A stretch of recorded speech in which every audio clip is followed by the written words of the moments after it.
ari ibintu bibiri.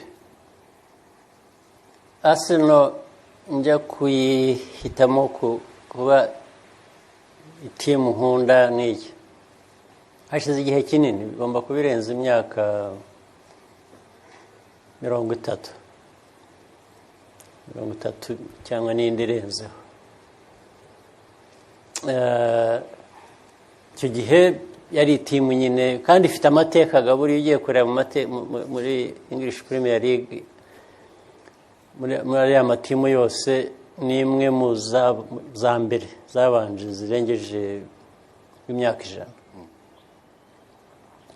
ariko banakinaga neza n'iki. Icyo gihe njya kuyifana, nkakunda abakinnyi bayirimo, nkakunda umukino wabo umeze n'iki.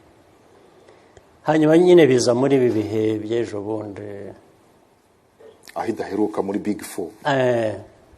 Niba nibuka muri 2011 ni hambere your excellency, ndavuga na 2011 nabwo hari indi tweet nigeze gukora. Yego. Indi ni y'ejo bundi.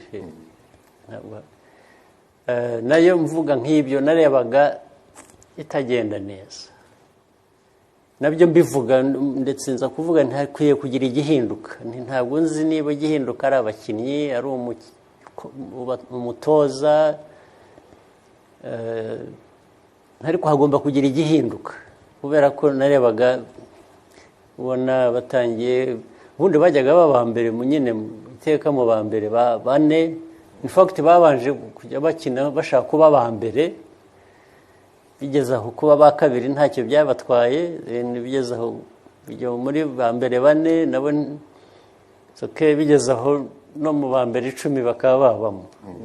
Ureba ko bitagenda neza. So ntabwo rero iyo ukunda ikintu, ntabwo gusa ikintu kantu gato kaba bahera ko kuri jye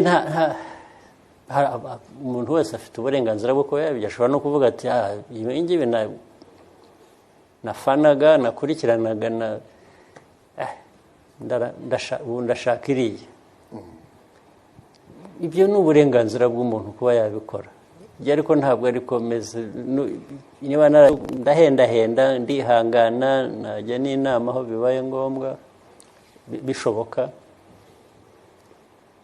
ariko ntabwo napfa kureka ikintu nakundaga kubera impamvu gusa ndahindi kubera ko batsinzwe.